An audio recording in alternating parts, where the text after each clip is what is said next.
Oke, hari ini kita akan lanjutkan pembahasan kita minggu kemarin tentang media realitas virtual. Ya, komunikasi dan media sosial. Kemarin kita udah tahu bahwa dunia komunikasi itu saat ini memiliki satu dunia baru yang disebut dunia virtual. Nah, salah satu dunia virtual yang sangat sekali digandrungi sampai saat ini dan menjadi salah satu kebutuhan bagi sebagian besar orang pada zaman ini adalah media sosial. Ya, media sosial telah banyak merubah dunia, memutarbalikkan banyak pemikiran dan teori yang dimiliki. Tingkatan atau level komunikasi melebur dalam satu wadah yang disebut jejaring sosial atau media sosial. Konsekuensi yang muncul pun juga wajib diwaspadai, dalam arti media sosial semakin membuka kesempatan tiap individu yang terlibat di dalamnya untuk bebas mengeluarkan pendapatnya. Akan tetapi, kendali diri harusnya juga dimiliki, agar kebebasan yang dimiliki juga tidak melanggar batasan dan tidak menyinggung pihak lainnya. Oke, dengan adanya media sosial, manusia sebagai makhluk sosial yang harusnya memiliki norma dan adab, mulai menghilangkan adab dan norma tersebut dalam dirinya.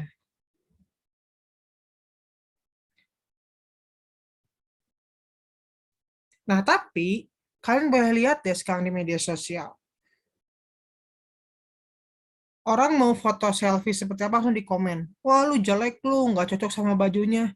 Terus, emang itu penting bagimu? Kok sudah tidak beradab lagi ya manusia tuh gitu. Zaman saya dulu diajarkan oleh leluhur-leluhur saya, oleh yang tua-tua, diajarkan bahwa tidak boleh yang namanya manusia itu menghina fisik orang lain, karena setiap manusia itu punya kelebihan dan kekurangannya sendiri-sendiri. Tapi dengan adanya media sosial, yang namanya karakteristik individu itu dilihat dan menjadi sebuah hal yang dapat dihina sehebat-hebatnya. Inilah yang disebut di sini sebagai konsekuensi yang harus diwaspadai dalam media sosial itu. Karena apa? Dalam media sosial itu bersifat anonim. Kita bisa bersifat anonim, menciptakan karakter yang kita inginkan untuk menyerang siapapun. Ya kalau dulu sih kita mikirnya, oh kalau nggak suka sama orang ya udah gitu, nggak usah dipikirin kenapa. Penting juga kita mikir orang lain kan gitu kan. Masalah kita udah banyak, kenapa kita harus mikir masalah orang ya, tapi sekarang enggak gitu.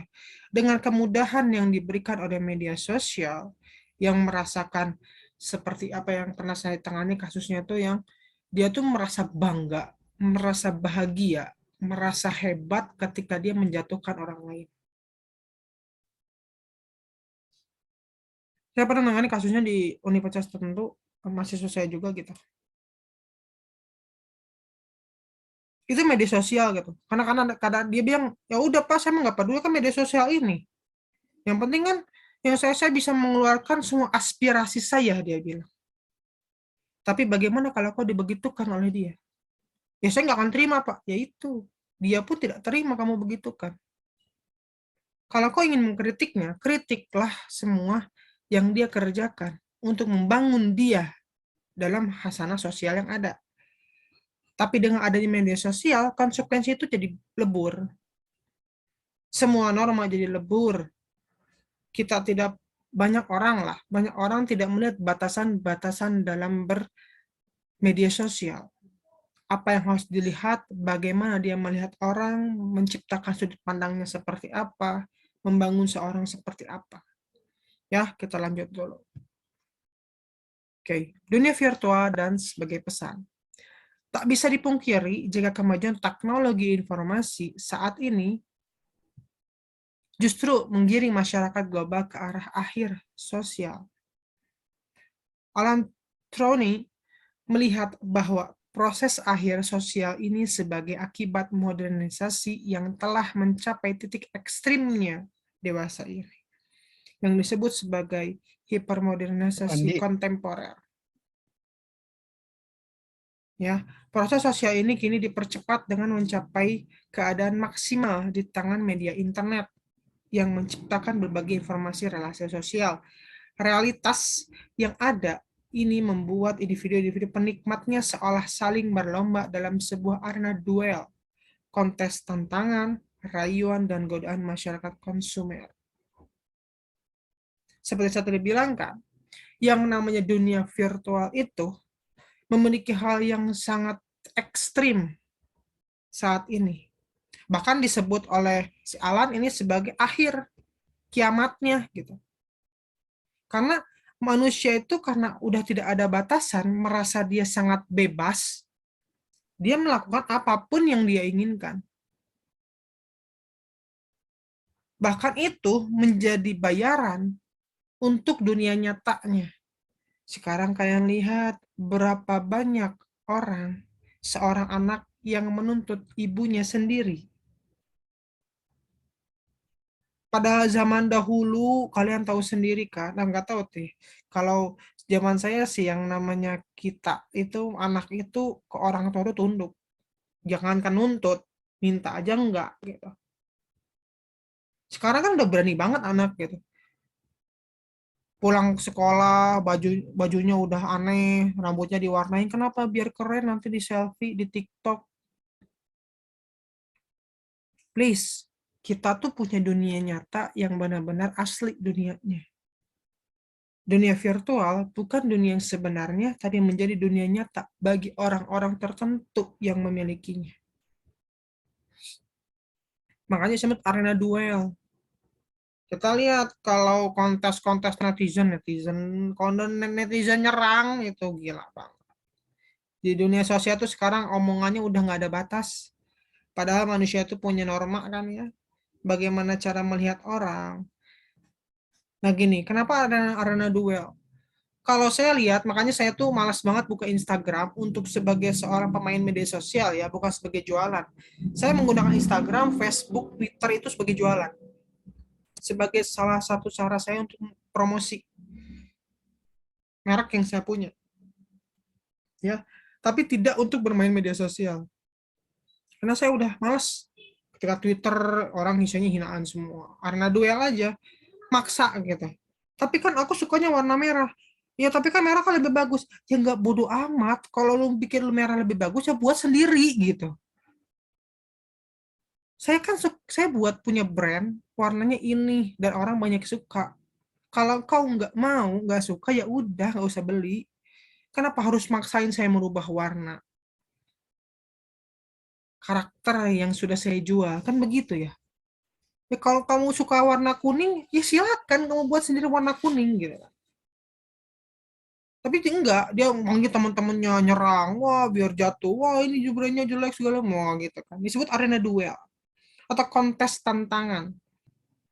Tapi di area media sosial lihat orang hina disebut kritik. Orang hina disebut kritik. Bagi saya kalau kritik, saya mengkritik Marcelino kerjanya. Marcelino kamu tuh kalau tugas tuh kerjaan yang benar. Begini caranya.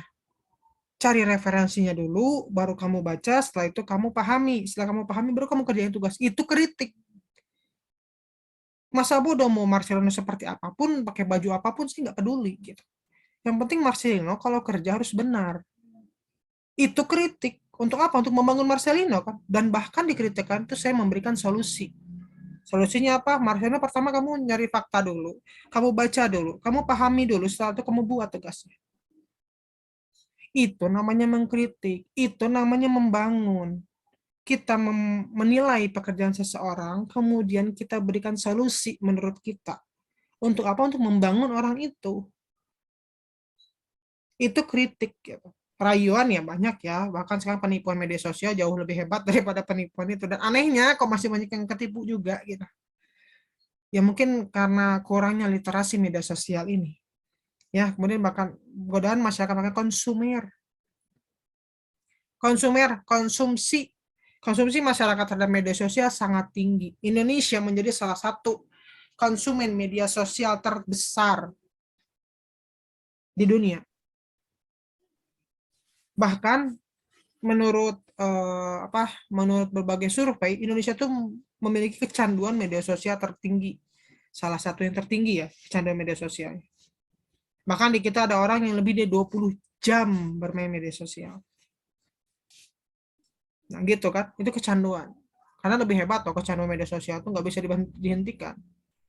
Kemudian dunia virtual sebagai pesan masih, dunia virtual akhirnya membawa fata morgana, ilusi realita bagi setiap pengguna yang tak memiliki kendali diri. Kayak tadi, bebas, gue mau ngapain juga bebas gitu. Tentunya konsep diri dipengaruhi di sini. Ini masuk ke ranah psikologinya. Konsep diri merupakan seperangkat persepsi yang relatif stabil yang dipercaya seseorang mengenai dirinya sendiri. Mead, masih jelas kan? Mead ya. Mead berpendapat bahwa karena manusia memiliki konsep diri, maka mereka memiliki mekanisme untuk berinteraksi dengan dirinya. Ya, jadi dengan ada dunia virtual ini semuanya fata morgana aja. Realitas yang sebenarnya jauh dari realitas yang sesungguhnya. Tapi ilusi ini menciptakan dirinya sendiri. Dari cara dia berbicara, dari cara dia menanggapi orang lain, dari norma-norma yang dimilikinya jadi berubah. Aneh loh saya. Ketika ada mahasiswa yang masih WhatsApp saya, Pak, sekarang kelas nggak? Ente tuh siapa? Oke, kalau di media sosial mungkin bisa kayak gitu. Tapi ini kan konteksnya sudah berbeda. Jangan menyamakan itu. Nah, sebagai seorang mahasiswa ilmu komunikasi, kita harus bisa membatasi realitas itu. Kita harus menciptakan realitas ilusi itu, iya. Terutama dalam iklan dan advertising dan promosi, sorry. Kenapa? Karena realitas itulah yang membuat kita tuh promosi jadi naik. Contohnya apa? Shopee, Tokopedia. Dia menciptakan realitas ilusi dari apa? Dari lagu. Orang kalau denger tototen, nonet, udah tahu itu Tokopedia. Ilusi itu masuk ke dalam diri manusia. Sehingga kalau ada apa-apa, oh Tokopedia tuh warnanya hijau-hijau. Itu kan? Itu ilusi itu harus diciptakan oleh orang komunikasi, tapi bukan untuk mengendalikan, tapi untuk mencapai sebuah tujuan. Bukan untuk menghancurkan. Kita tidak akan bertarung di media sosial, tapi kita mengambil hati orang lain untuk mencapai goals yang kita miliki. Itulah komunikasi gitu. Makanya Mit bilang kita tuh memiliki konsep diri. Ya, ada konsep diri di manusia itu. Bagaimana dia mengendalikan dirinya sendiri. Nah, di situ juga ada klinik, namanya itu klinik kecanduan media sosial. Itu yang daftar banyak, kebanyakan anak SMA dan SMP. Orang tuanya yang daftarin karena anaknya udah terlalu parah itu kecanduannya. Sampai nggak mau keluar kamar, mainannya main game online terus-terusan, nggak mau belajar gitu. Jadi dia dikendalikan oleh teknologi itu, bukan dia yang mengendalikan teknologi itu. Teknologi informasi dibuat untuk dikendalikan oleh si komunikatornya. Tuh, buatlah seorang media itu sebagai media. Gitu. Teknologi itu sebagai teknologi, jangan mau dikendalikan teknologi. Ya karena ingat, yang bisa mengendalikan diri kita sendiri adalah diri kita sendiri, bukan orang lain. Itu kata Mit. Ya, imersi. Imersi berasal dari bahasa Latin, immerse in, ya, yang berarti ke dalam. Di dalam immersion mempunyai arti tindakan membenamkan diri, keadaan terbenam dalam pikiran atau terlibat sepenuhnya. Sebagai adjektifnya, imersif memusatkan perhatian hanya pada satu pelajaran saja selama berhari-hari atau berminggu-minggu. Metode imersi adalah metode belajar dalam periode tertentu dengan mengabaikan semua pelajaran yang lain.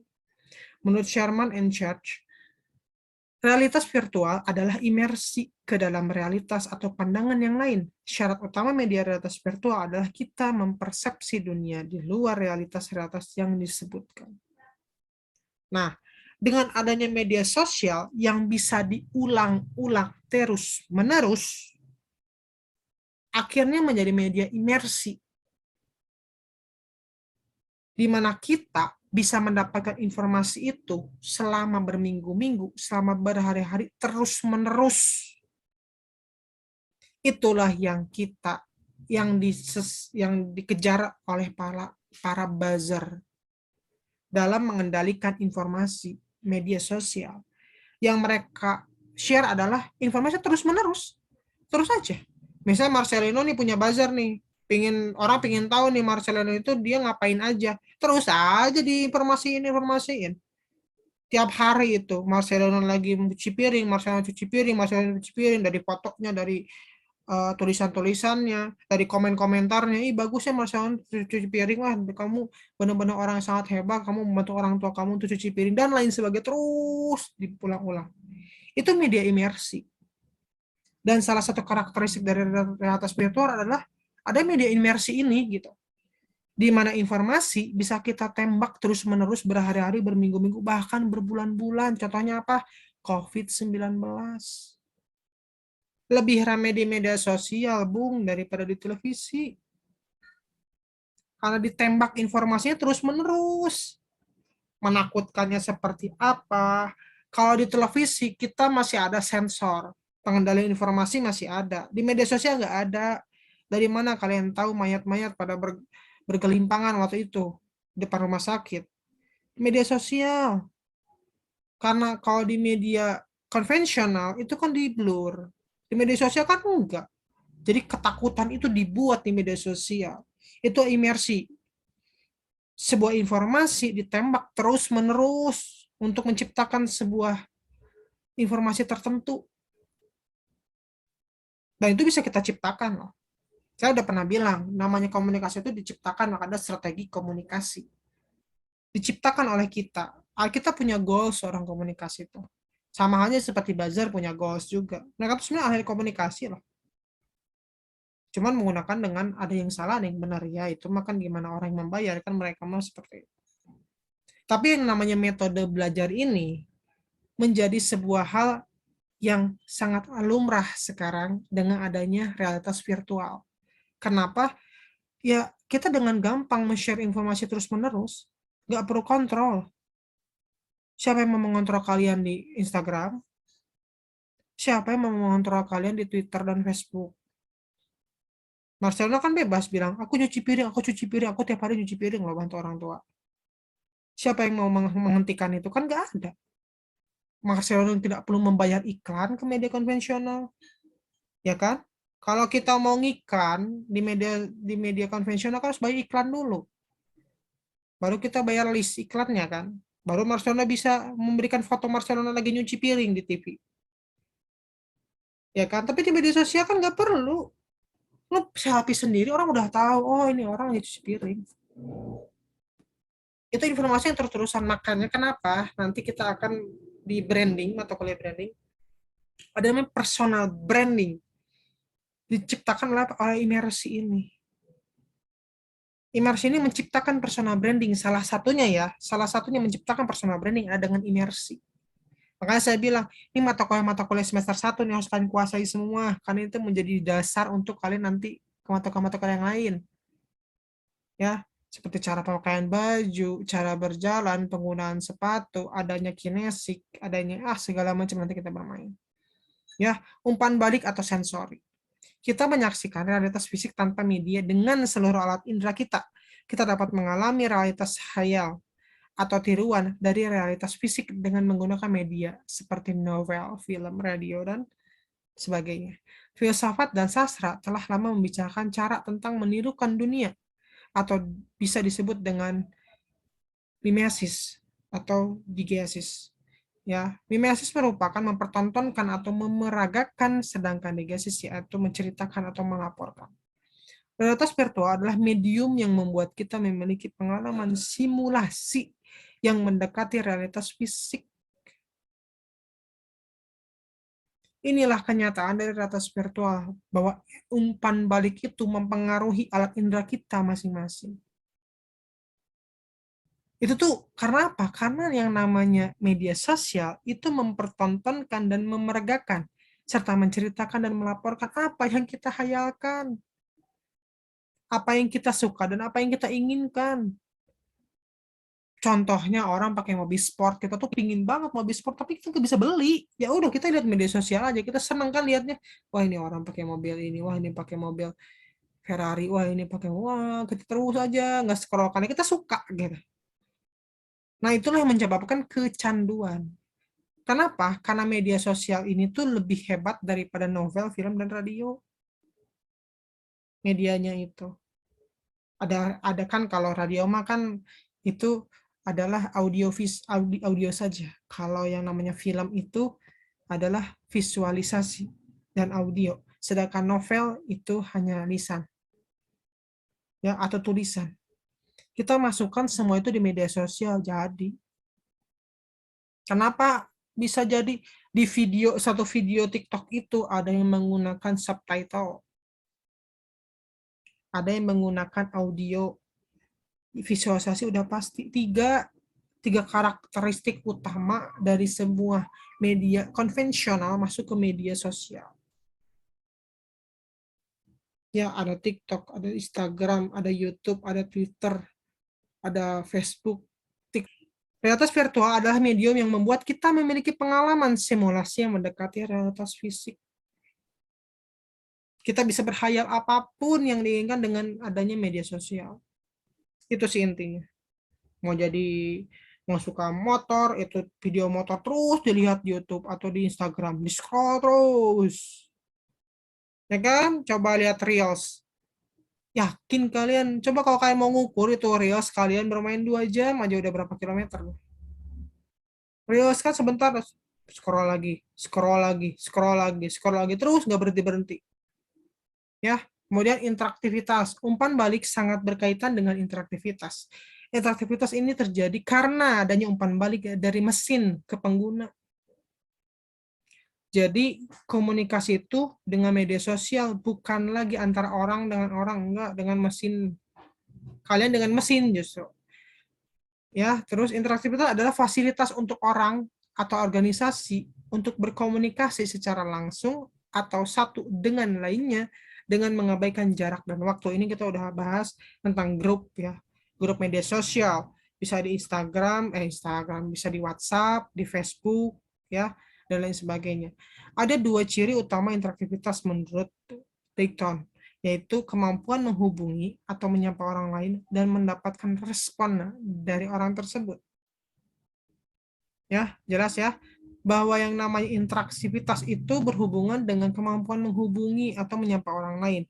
Disebut kemampuan berarti ada syarat-syaratnya, ada cara-caranya disebut, makanya kemampuan. Kita lebih kenal dengan skill. Nah, kemampuan dalam menghubungi dan menyapa orang lain di setiap media sosial itu berbeda.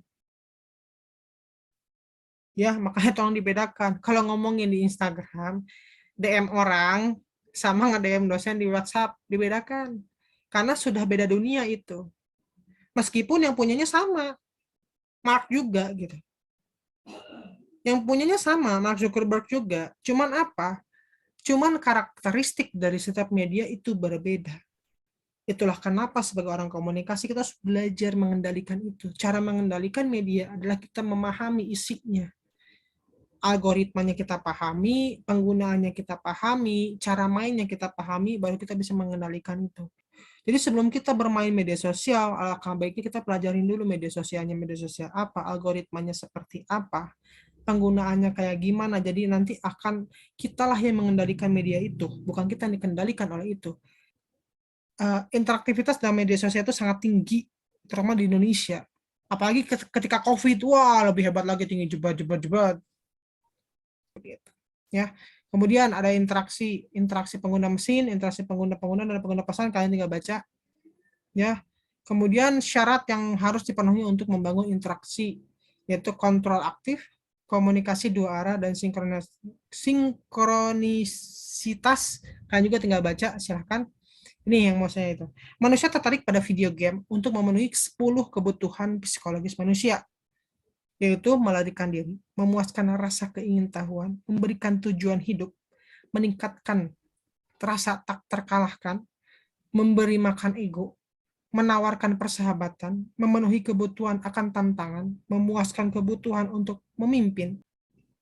Ini kenyataan bahwa sebenarnya media sosial itu menyediakan apa yang kita butuhkan. Jadi sebenarnya kalau kalian bisa mengendalikan media sosial itu, kalian itu bisa mengendalikan siapapun. Mengendalikan diri dalam atas ini contoh-contohnya ya, ada video game, ada orang butuh tempat pelarian, terus tuh ada yang double bind, tinggal baca, ada skizofrenia itu, termasuk makin makin besar tekanan dan derita, makin lama ia tinggal di kehidupan yang lain. Artinya gini, dengan adanya tekanan media sosial yang sangat luar biasa, sampai membuat orang tuh kecanduan, sehingga memberikan tekanan. Banyak orang sekarang stres gara-gara dia dihina di media sosial, betul? Sampai ada yang bunuh diri, sampai ada yang gantung diri, sampai ada loncat dari lantai 3, gara-gara dihina di media sosial. Mental orang itu dulu, kalau dihina dikit kita mah biasa aja ya. Kalau zaman saya ya, bodo amat deh lu menghina, karena kita hidup kita udah susah gitu dulu. Sekarang kan enggak. Dengan kemudahan teknologi yang ada, kita dimanjakan dengan itu sehingga mental orang jadi pada down. Dihina dikit langsung down. Dihina dikit langsung down. Dikerasin dikit langsung down gitu. Itu karakteristik media sosial dengan adanya teknologi yang memanjakan diri kita. Sehingga kita sudah dimanjakan dengan realitas ilusi yang kita sukai. Sampai kita melupakan realitas nyata yang sesungguhnya seperti apa. Kayak contohnya gini, kalau kita kerja, itu kan susah ya. Kerja itu kan cari uang. Tapi kalau di game nggak perlu, kita cuma motong-motong kayu, nanti dapat. Tinggal jual. Kan begitu ya. Itu realitas ilusi loh. Banyak yang mengilusi, enaknya kayaknya hidup di dunia game. Enaknya kayaknya hidup di dunia game, gak usah mikir apa-apa, nanti dapat uang gampang, nggak perlu ada wawancara, nggak perlu ada pelatihan skill, nggak perlu berlatih skill, segala macamnya. Itu realitas tekanan yang diderita sekarang. Mental-mental orang itu karena sudah kecanduan di media sosial. Ini yang saya tahu ya, yang saya lihat juga. Mentalnya jadi down, cepat down. Orang yang media sosial itu cepat down karena itu dia menderita tekanan yang sangat hebat. Dia tidak bisa menerima realitas yang sesungguhnya. Dia terus ingin hidup di realitas ilusi yang dimiliki oleh media sosial itu. Ya, dan ini bisa menjadi salah satu ide untuk penelitian komunikasi kalian kalau suka nanti, atau untuk tugas akhir nanti ya, kalian teliti lah itu. Realitas virtual. Oke, jadi tinggal baca memuaskan rasa ingin tahu, kita udah jelas ya. Kalau memuaskan rasa ingin tahu, menuntut kehidupan, menentukan tujuan hidup. Ada disebut warung digital. Jadi kalau saat ini ingin jadi gelandangan, guru, presiden, atau yang lainnya dapat terwujud. Kalau kita mengendalikan media sosial itu.